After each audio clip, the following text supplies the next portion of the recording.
The Yellow Dwarf by Andrew Lang. Once upon a time, there lived a queen who had been the mother of a great many children, and of them all only one daughter was left, but then she was worth at least 1,000. Her mother, who since the death of the king her father had nothing in the world, she cared for so much, as this little princess was so terribly afraid of losing her, that she quite spoiled her, and never tried to correct any of her faults.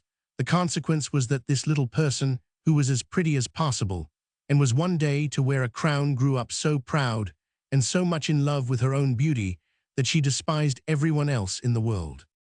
The queen, her mother, by her caresses and flatteries, helped to make her believe that there was nothing too good for her.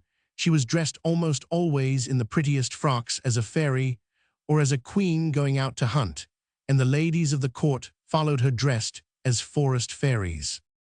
And to make her more vain than ever, the queen caused her portrait to be taken by the cleverest painters, and sent it to several neighboring kings with whom she was very friendly. When they saw this portrait, they fell in love with the princess, every one of them, but upon each it had a different effect. One fell ill, one went quite crazy, and a few of the luckiest set off to see her as soon as possible, but these poor princes became her slaves the moment they set eyes on her. Never has there been a gayer court. 20 delightful kings did everything they could think of to make themselves agreeable, and after having spent ever so much money in giving a single entertainment, thought themselves very lucky if the princess said, "That's pretty." All this admiration vastly pleased the queen. Not a day passed, but she received 7,000 or 8,000 sonnets, and as many elegies, madrigals, and songs, which were sent her by all the poets in the world. All the prose and the poetry that was written just then was about Bellissima, that was the princess' name, and all the bonfires that they had were made of these verses, which crackled and sparkled better than any other sort of wood. Bellissima was already 15 years old, and every one of the princes wished to marry her, but not one dared to say so. How could they, when they knew that any of them might have cut off his head 5 or 6 times a day just to please her? And she would have thought it a mere trifle, so little did she care. You may imagine how hard-hearted her lovers thought her, and the queen, who wished to see her married, did not know how to persuade her to think of it seriously. "Bellissima," she said, "I do wish you would not be so proud. What makes you despise all these nice kings? I wish you to marry one of them, and you do not try to please me." "I am so happy," Bellissima answered. "Do leave me in peace, madam. I don't want to care for anyone." "But you would be very happy with any of these princes," said the queen, "and I shall be very angry if you fall in love with anyone who is not worthy of you." But the princess thought so much of herself that she did not consider any one of her lovers clever or handsome enough for her, and her mother, who was getting really angry at her determination not to be married, began to wish that she had not allowed her to have her own way so much. At last, not knowing what else to do, she resolved to consult a certain witch, who was called the Fairy of the Desert. Now this was very difficult to do, as she was guarded by some terrible lions. But happily the queen had heard a long time before that whoever wanted to pass these lions safely must throw to them a cake made of millet flour, sugar candy, and crocodiles' eggs. This cake she prepared with her own hands, and, putting it in a little basket, she set out to seek the fairy. But as she was not used to walking far, she soon felt very tired and sat down at the foot of a tree to rest, and presently fell fast asleep. When she awoke, she was dismayed to find her basket empty. The cake was all gone. And to make matters worse, at that moment, she heard the roaring of the great lions, who had found out that she was near and were coming to look for her.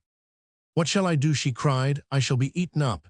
And being too frightened to run a single step, she began to cry and leaned against the tree under which she had been asleep.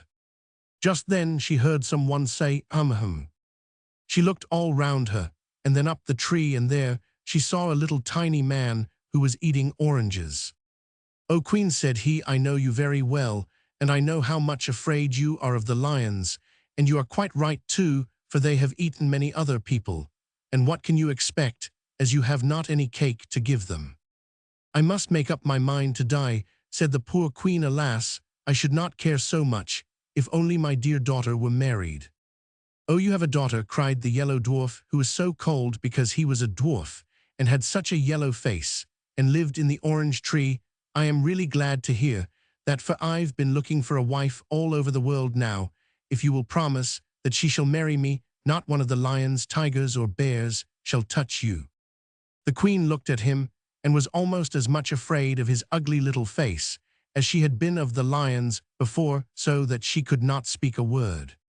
"What you hesitate, madam?" cried the dwarf. "You must be very fond of being eaten up alive."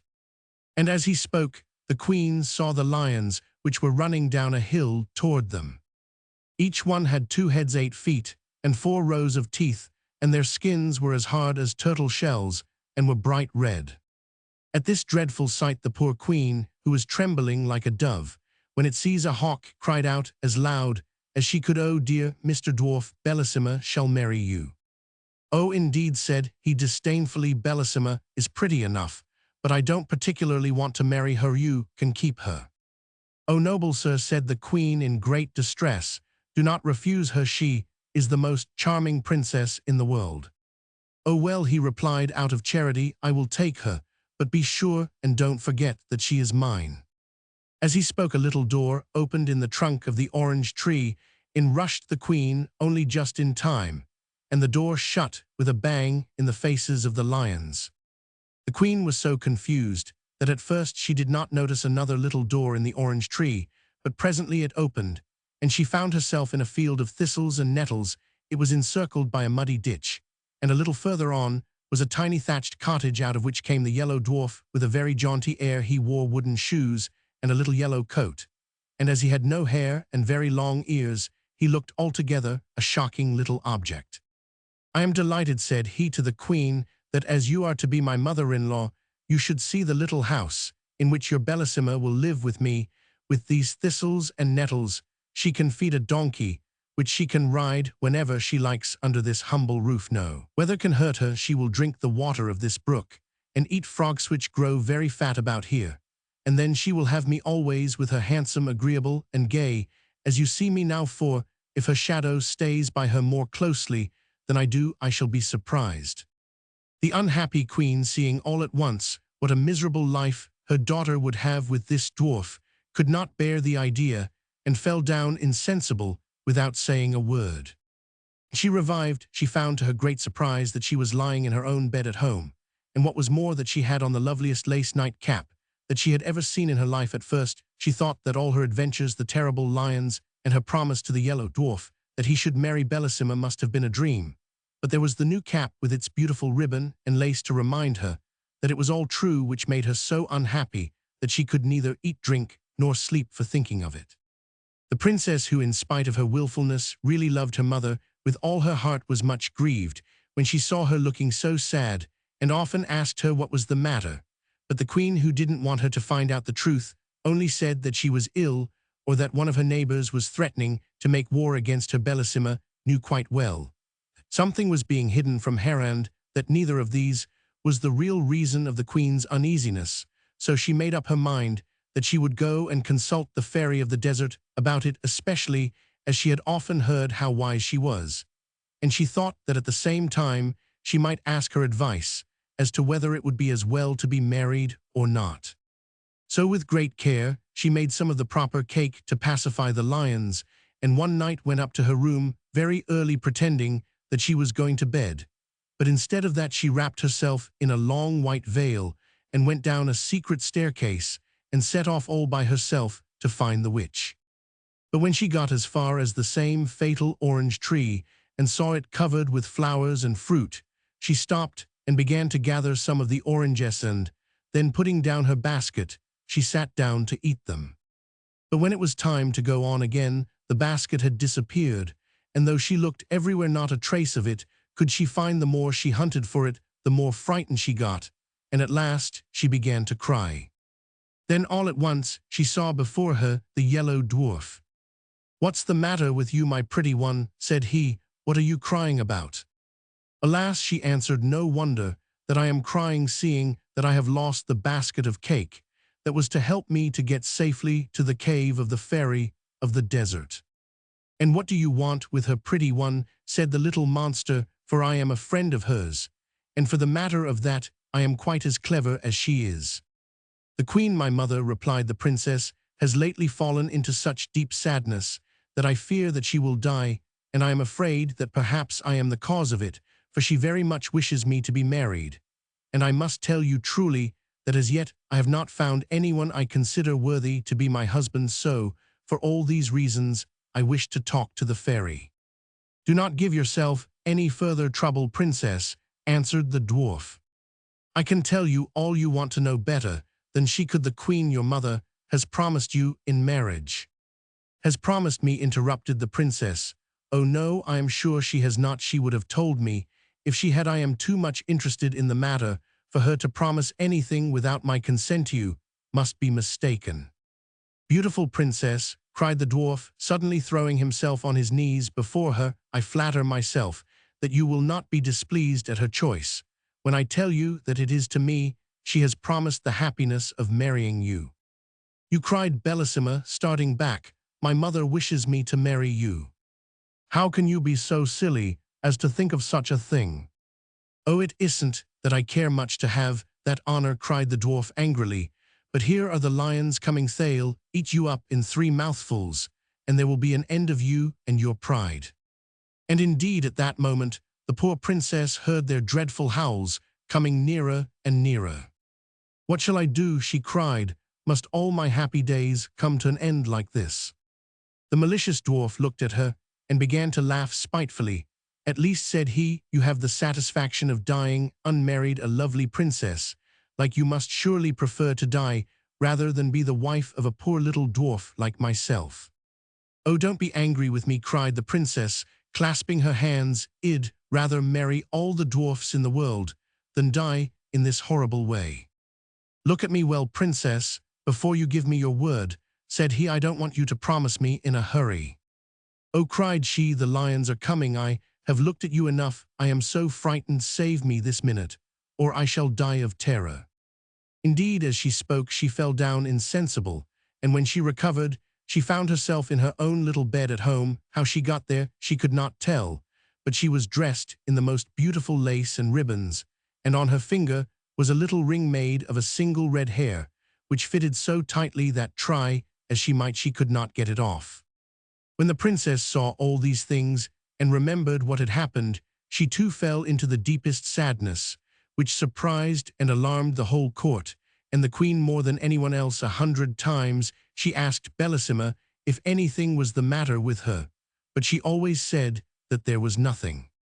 At last the chief men of the kingdom, anxious to see their princess married, sent to the queen to beg her to choose a husband for her as soon as possible. She replied that nothing would please her better, but that her daughter seemed so unwilling to marry, and she recommended them to go and talk to the princess about it themselves. So this they at once. Roman 999. Now Bellissima was much less proud since her adventure with the Yellow Dwarf, and she could not think of a better way of getting rid of the little monster than to marry some powerful king. Therefore, she replied to their request much more favorably than they had hoped, saying that, though she was very happy as she was still to please them, she would consent to marry the king of the gold mines. Now, he was a very handsome and powerful prince, who had been in love with the princess for years, but had not thought that she would ever care about him at all. You can easily imagine how delighted he was when he heard the news, and how angry it made all the other kings to lose forever the hope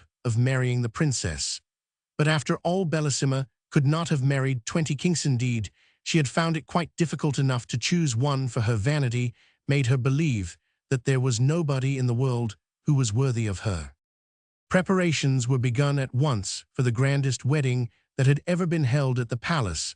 The king of the gold mines sent such immense sums of money that the whole sea was covered with the ships that brought it. Messengers were sent to all the gayest and most refined courts, particularly to the court of France, to seek out everything rare and precious to adorn the princess, although her beauty was so perfect that nothing she wore could make her look prettier. At least, that is what the king of the gold mines thought, and he was never happy unless he was with her. As for the princess, the more she saw of the king, the more she liked him. He was so generous, so handsome and clever, that at last she was almost as much in love with him as he was with her. How happy they were as they wandered about in the beautiful gardens together, sometimes listening to sweet music, and the king used to write songs for Bellissima. This is one that she liked very much. In the forest, all is gay when my princess walks that way. All the blossoms then are found downward fluttering to the ground, hoping she may tread on them. And bright flowers on slender stem gaze up at her as she passes, brushing lightly through the grasses. O my princess, birds above echo back our songs of love, as through this enchanted land blithe we wander hand in hand. They really were as happy as the day was long. All the king's unsuccessful rivals had gone home in despair. They said goodbye to the princess so sadly that she could not help being sorry for them. "Ah, madam," the king of the gold mines said to her, "how is this? Why do you waste your pity on these princes who love you so much that all their trouble would be well repaid by a single smile from you?" "I should be sorry," answered Bellissima, "if you had not noticed how much I pitied these princes who are leaving me forever.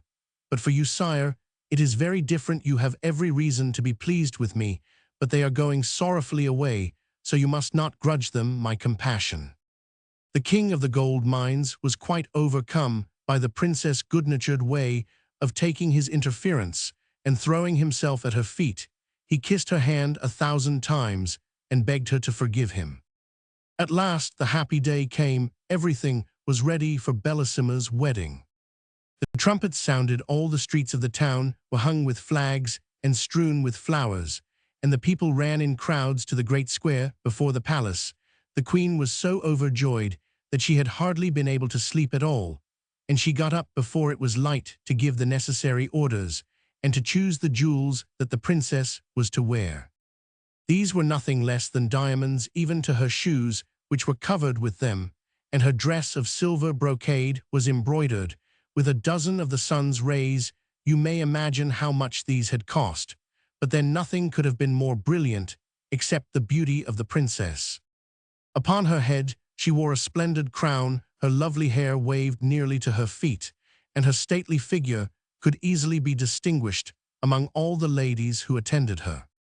The king of the gold mines was not less noble and splendid.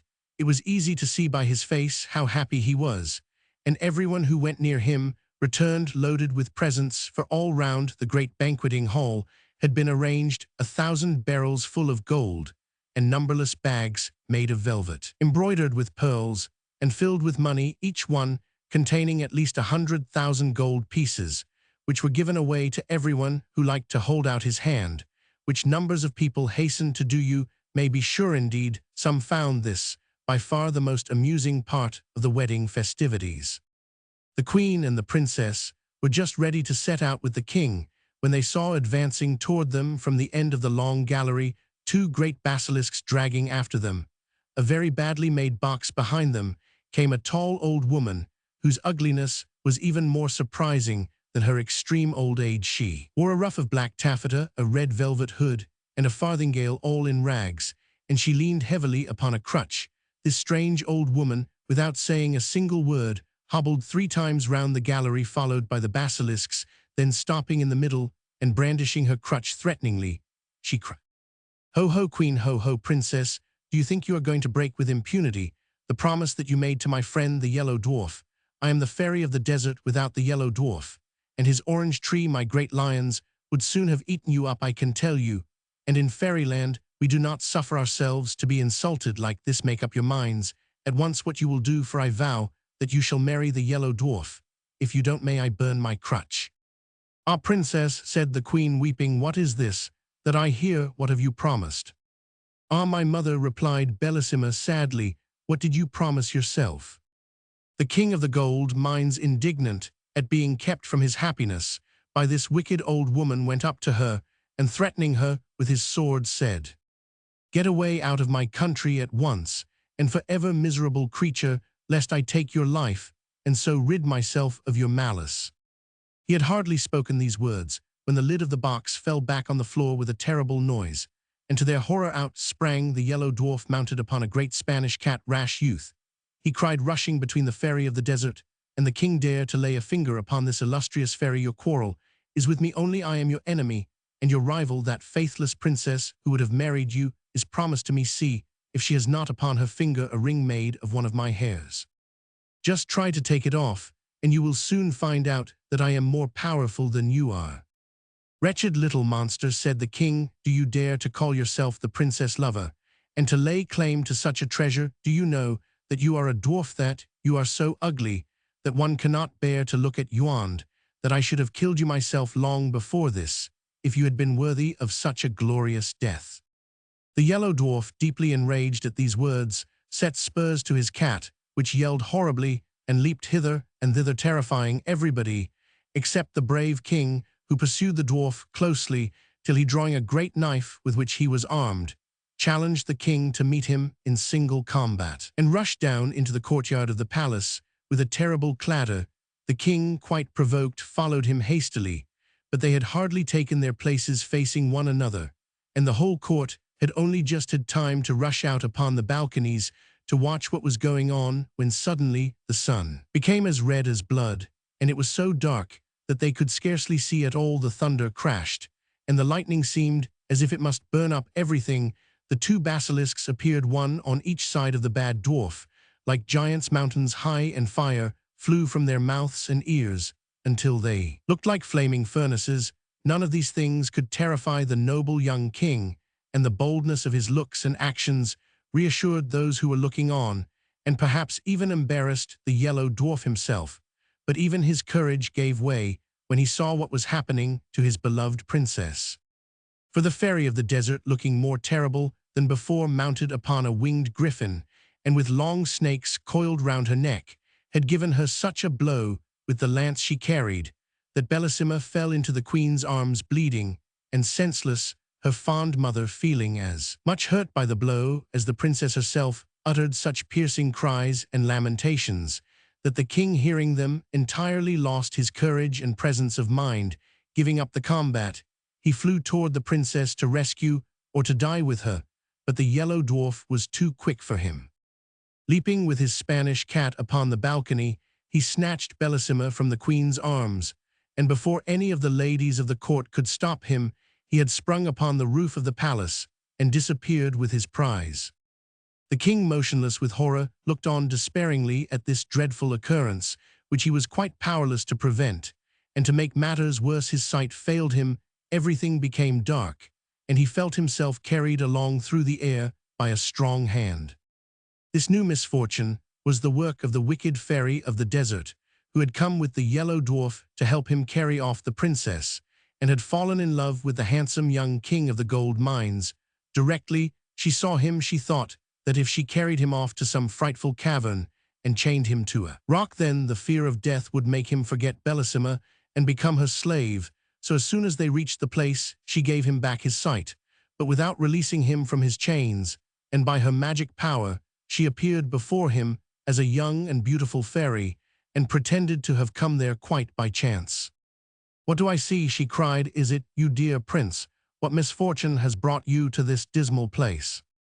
The king, who was quite deceived by her altered appearance, replied, "Alas, beautiful fairy, the fairy who brought me here first took away my sight, but by her voice I recognized her as the fairy of the desert, though what she should have carried me off, for I cannot tell you."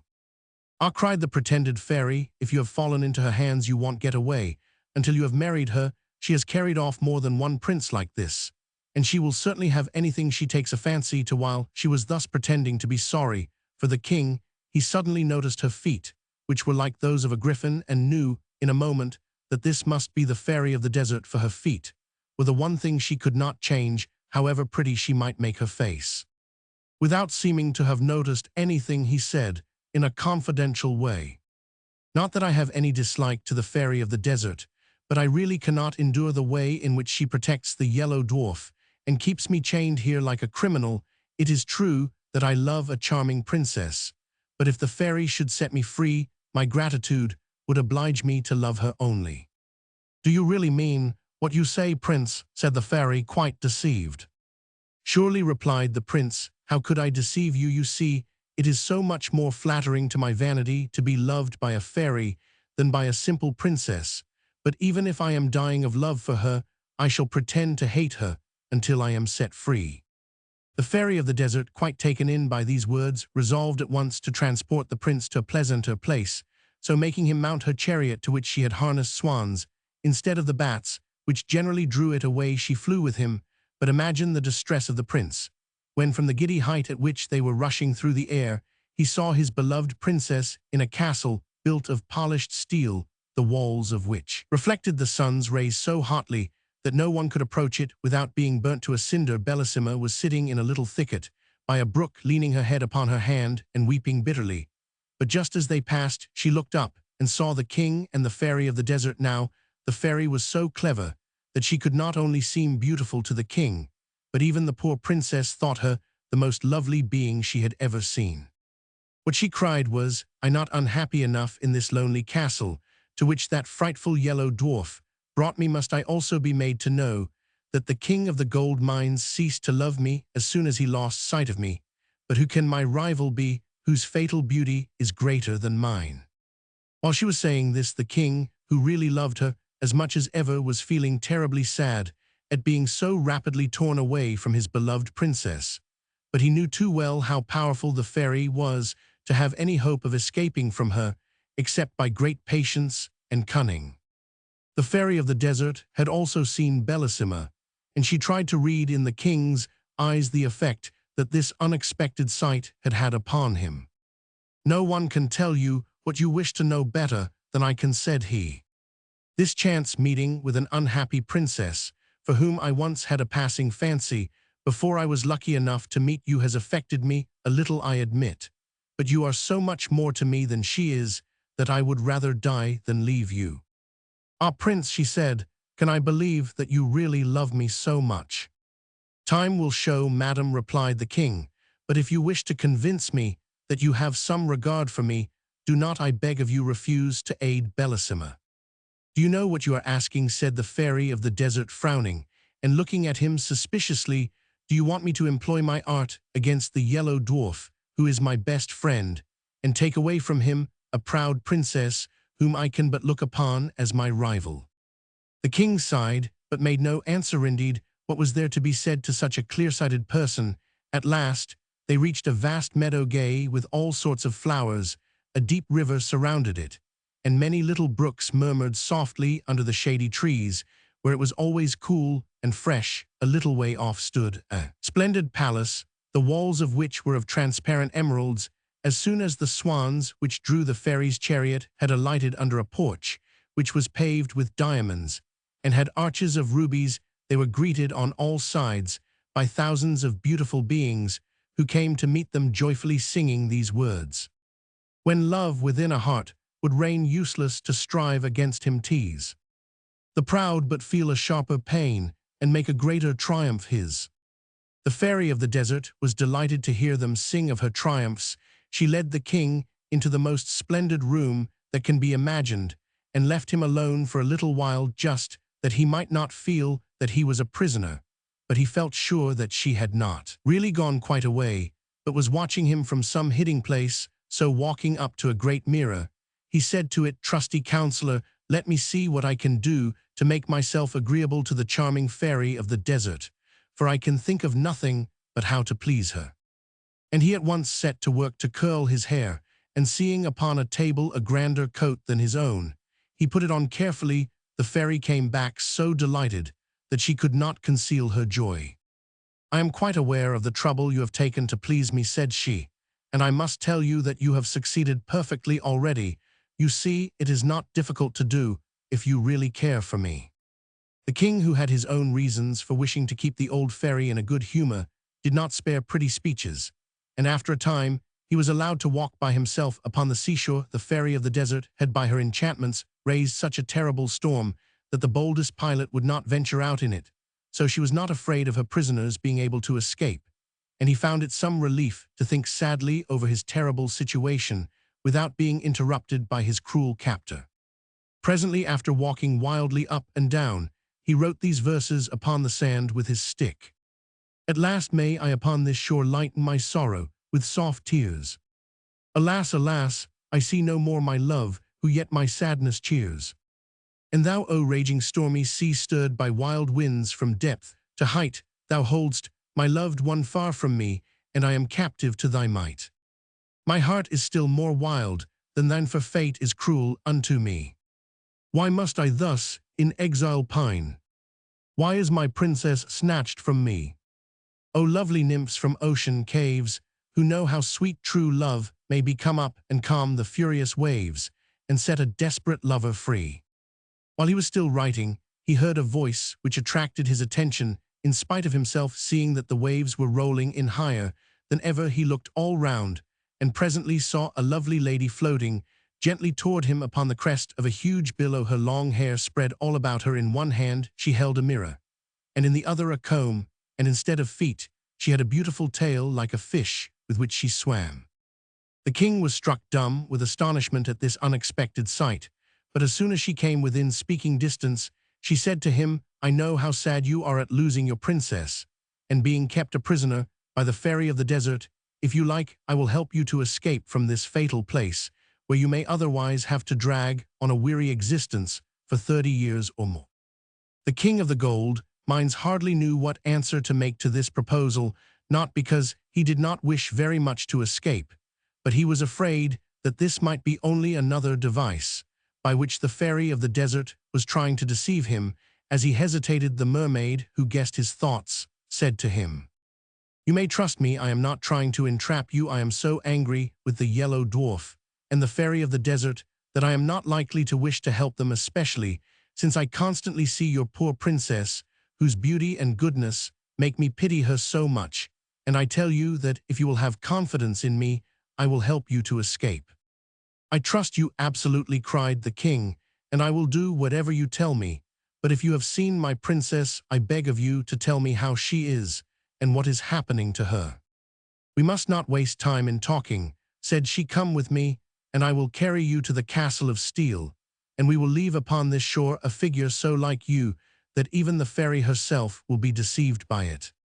So saying, she quickly collected a bundle of seaweed, and blowing it 3 times, she said, My friendly seaweeds, I order you to stay here stretched upon the sand until the fairy of the desert comes to take you away.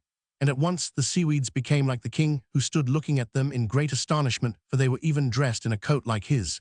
But they lay there pale and still as the king himself might have lain if one of the great waves had overtaken him and thrown him senseless upon the shore. And then the mermaid caught up the king, and away they swam joyfully together. Now, said she, I have time to tell you about the princess. In spite of the blow which the fairy of the desert gave her, the Yellow Dwarf compelled her to mount behind him upon his terrible Spanish cat. But she soon fainted away with pain and terror, and did not recover till they were within the walls of the frightful castle of steel. Here she was received by the prettiest girls it was possible to find, who had been carried there by the Yellow Dwarf, who hastened to wait upon her, and showed her every possible attention. She was laid upon a couch, covered with cloth of gold, embroidered with pearls as big as nuts. Ah, interrupted the king of the gold mines, if Bellissima forgets me, and consents to marry him, I shall break my heart. You need not be afraid of that, answered the mermaid. The princess thinks of no one but you, and the frightful dwarf cannot persuade her to look at him. Pray go on with your story, said the king. What more is there to tell you, replied the mermaid. Bellissima was sitting in the wood when you passed, and saw you with the fairy of the desert, who was so cleverly disguised that the princess took her to be prettier than herself. You may imagine her despair, for she thought that you had fallen in love with her. She believes that I love her, cried the king. What a fatal mistake! What is to be done to undeceive her? You know best, answered the mermaid, smiling kindly at him. When people are as much in love with one another as you two are, they don't need advice from anyone else. As she spoke, they reached the castle of steel, the side next the sea being the only one which the Yellow Dwarf had left unprotected by the dreadful burning walls. I know quite well, said the mermaid, that the princess is sitting by the brookside, just where you saw her as you passed. But as you will have many enemies to fight with before you can reach her, take this sword. Armed with it, you may dare any danger and overcome the greatest difficulties. Only beware of one thing, that is never to let it fall from your hand. Farewell. Now I will wait by that rock, and if you need my help in carrying off your beloved princess, I will not fail you, for the queen, her mother, is my best friend, and it was for her sake that I went to rescue you.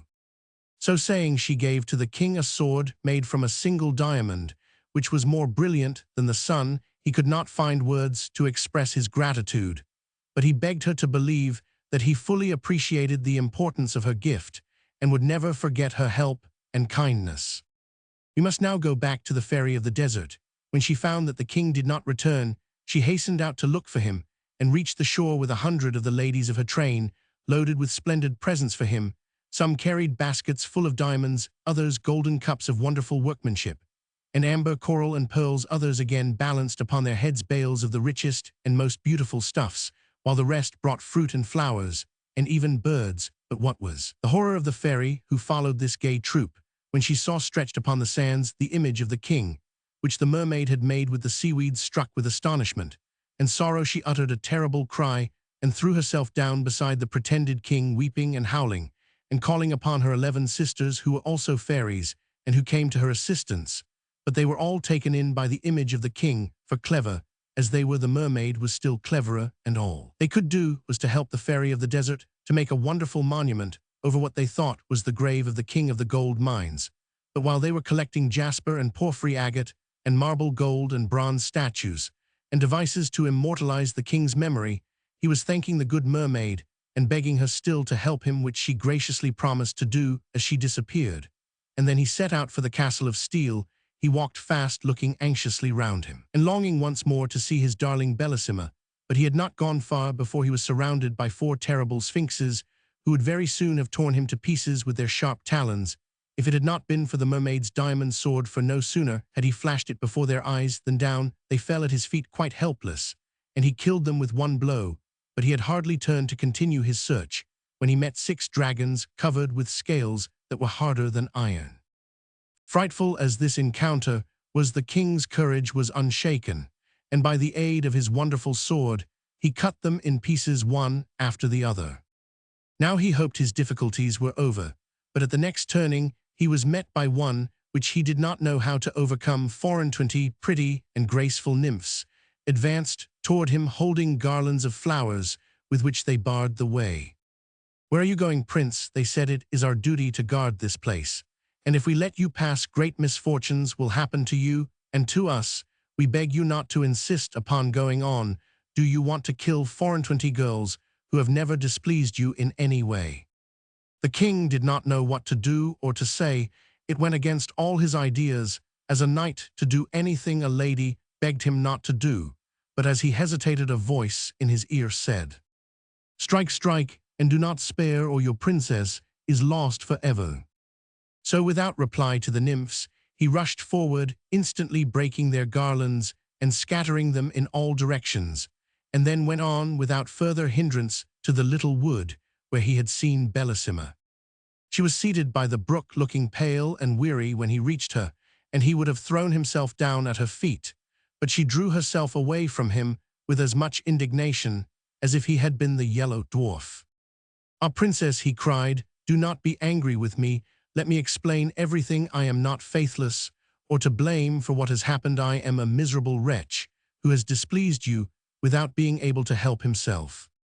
"Ah," cried Bellissima, "did I not see you flying through the air with the loveliest being imaginable? Was that against your will?" "Indeed it was, princess," he answered. "The wicked fairy of the desert, not content with chaining me to a rock, carried me off in her chariot to the other end of the earth, where I should even now be a captive, but for the unexpected help of a friendly mermaid who brought me here to rescue you, my princess, from the unworthy hands that hold you. Do not refuse the aid of your most faithful lover."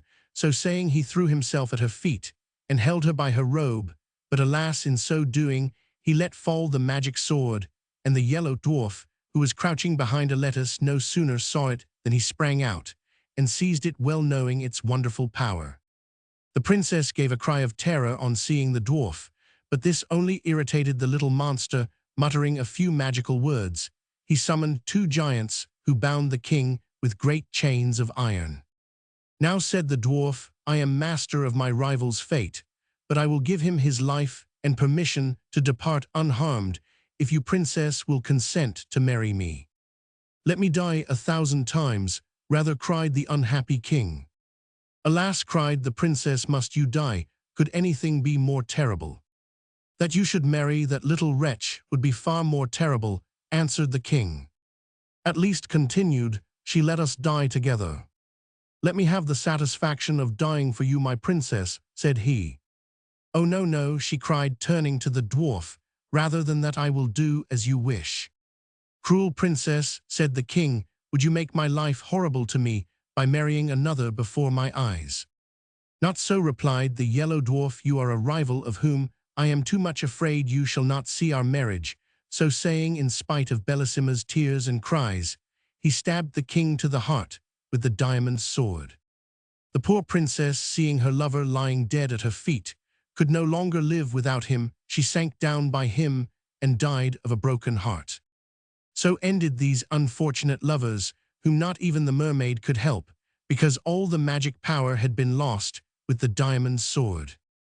As to the wicked dwarf, he preferred to see the princess dead rather than married to the king of the gold mines, and the fairy of the desert, when she heard of the king's adventures, pulled down the grand monument which she had built, and was so angry at the trick that had been played her that she hated him as much as she had loved him before.